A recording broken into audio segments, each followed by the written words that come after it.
누구든지 주의 이름을 부르는 자는 구원을 얻으리라. 베드로가 성령 충만을 받고 나서 했던 메시지죠. 누구든지 주의 이름을 부르는 자는 구원을 얻으리라. 이제 로마서에 보면 바울이 로마서 10장에 보면 바울이 또 이 메시지를 했잖아요. 누구든지 주의 이름을 부르는 자는 구원을 얻으리라.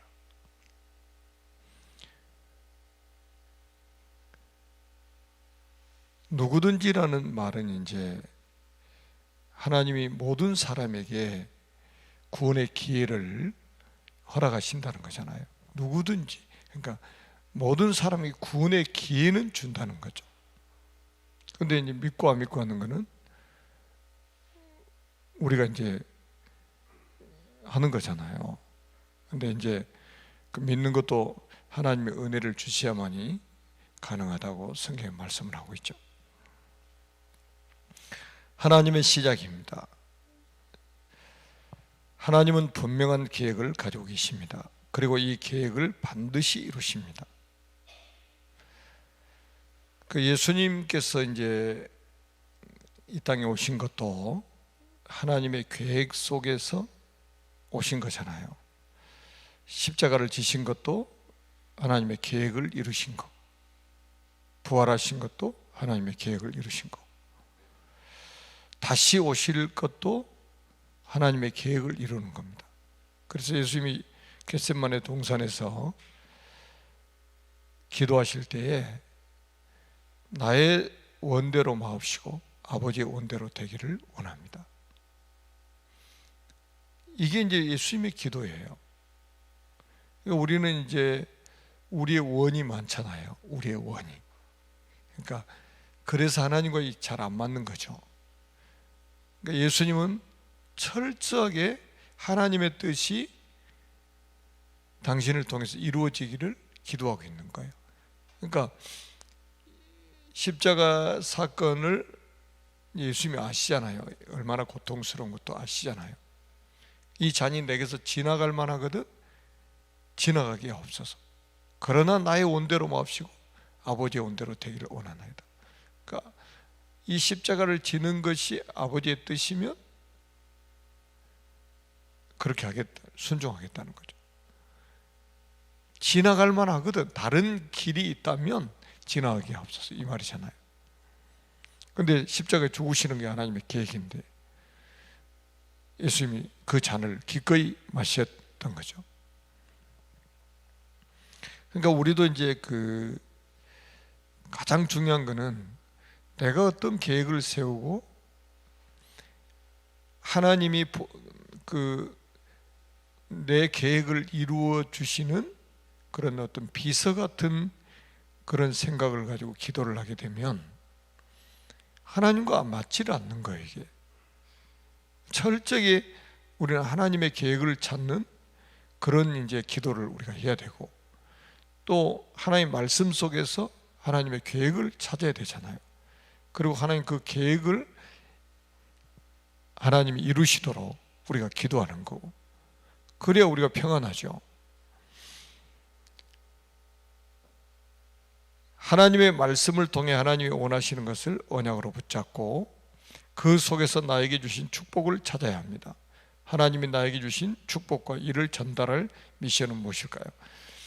그러니까 우리가 이제 하나님의 계획을 알 수 있는 것은 하나님의 이제 하나님이 살아계시는 거라든지 하나님의 계획을 알 수 있는 것은 특별 계시인 성경을 통해서만 우리가 사실 알 수 있는 거잖아요. 우리가 타락하기 전에 에덴 동산에서 타락하기 전에는 자연 계시, 일반 계시를 통해서도 하나님의 그 살아계심을 하나님의 계획을 알 수 있었지만 타락한 이후에는 이 자연 계시를 보고는 알 수가 없는 거예요. 그래서 하나님이 특별 계신 성경을 주신 거예요.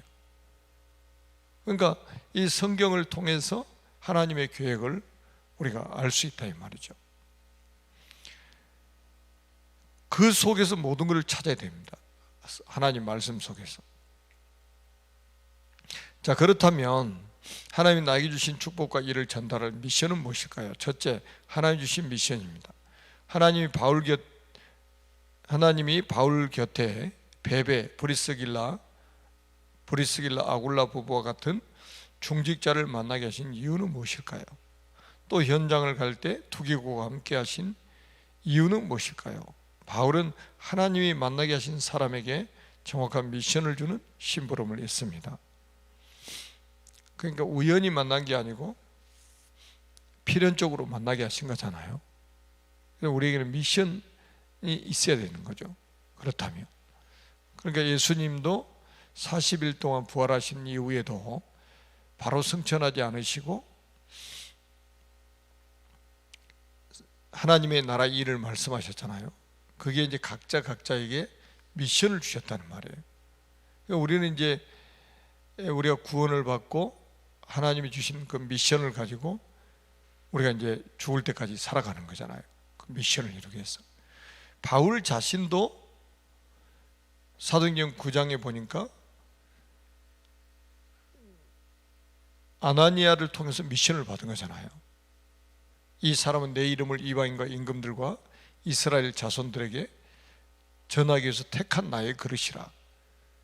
확실한 처음부터 미션을 바울이 가지고 있었잖아요. 그리고 바울은 사람을 만났을 때 확실한 미션을 전달했다는 말이죠. 이처럼 모든 사람에게 전도를 위해 준비하신 하나님의 계획을 찾고 이것을 알게 하는 것이 중요합니다. 전도를 위해 준비하신 하나님의 계획이라고 그랬어요. 그러니까 우리가 뭐 중직자 세우는 것도 우리가 무슨 뭐 자리를 우리가 차지하기 위해서 무슨 중직자 임직을 하는 게 아니잖아요. 다 전도 때문에 하는 거잖아요. 교육자를 왜 세웁니까? 하나님이 전도 때문에 세우는 거죠. 교회 모든 직분은 전도를 위한 거라요. 우리가 이걸 놓치면 안 됩니다. 그럼 나를 통해서 하나님 이루어 가실 전도 계획은 어떤 것인가? 이거를 우리가 찾아내야 되겠죠. 그 다음에 두 번째는 성경 속 흐름입니다. 하나님이 모세와 아론을 불러서 세절기 잘 아시죠? 유월절, 오순절, 수장절, 또 성막을 알게 하시고 백성에게 전달하게 하셨습니다.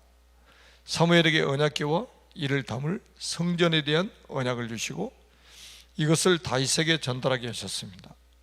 엘리야를 부르셔서 엘리사를 세울 것과 7천 제자가 남아있는 것, 왕을 바꿀 것을 약속하시고 성취하셨습니다. 그리고 나는 그리스도께 받은 비밀을 전달하는 대리자의 축복을 받았습니다. 그러니까 한 사람도 빠짐없이 하나님이 부르신 이유가 있다는 거예요. 한 사람도 빠짐없이. 그러니까 뭐 우리 농담 반 진담 반 하는 말 있잖아요. 천국에는 쓰레기통이 없다고. 버릴 사람이 아무도 없다는 거죠. 다 하나님이 필요해서 부르신 거잖아요. 원하셔서 부르신 거잖아요. 할 일이 우리에게 있다 이 말이에요. 그 전도 때문에, 선교 때문에. 그 축복을 우리가 놓쳐서는 안 되겠죠. 그리고 교회 안에 하나님이 준비하신 미션을 찾는 팀이 필요합니다. 그러니까 우리 교회에 주신 미션, 또 우리 가정에 주신 미션, 우리 개인에게 주신 미션, 이거를 찾는 팀이 사실은 필요한 거죠. 모든 중직자 성도들이 하나님이 원하시는 것을 찾아 서밋의 미션을 붙잡아야 합니다. 그렇죠. 성도들이 하나님이 원하시는 것을 찾아서 서밋의 미션을 붙잡아야 된다. 이것이 나와 우리의 교회가 받을 축복입니다. 우리는 이제 하나님의 대리자로 세우신 거죠. 그러니까 예수님이 그 제자들을 파송하실 때 주셨던 메시지가 굉장히 중요하잖아요. 너희를 영접하는 자는 곧 나를 영접하는 것이다. 나를 영접하는 자는 나 보내신 하나님을 영접하는 것이다. 거의 동일시했단 말이에요. 그러니까 우리가 하나님의 대리자로, 그리스도의 대리자로, 또 다른 말로 그리스도의 대사로 하나님 우리가 파송은, 우리나라 대사들도 전 세계 지금 가 있잖아요. 관광하라고 보낸 게 아니죠. 확실한 미션이 있죠, 그 사람들에게. 우리 성도들은 더더구나 하나님의 나라를 이루기 위해서 현장으로 파송받는 사람들이에요. 그래서 한 사람 한 사람이 전부 미션을 가지고 현장으로 사실은 파송을 받아야 되죠. 오늘도 우리가 이유 있는 삶, 단 하루를 살아도 정말 이유 있는 삶을 우리가 살아가는 그런 전도자들이 되시기를 주님의 이름으로 축복합니다. 언약 기도입니다. 하나님이 원하시는 것을 미션으로 붙잡아 이를 성취시키는 주역이 되게 하옵소서. 예수 그리스도의 이름으로 기도합니다. 아멘.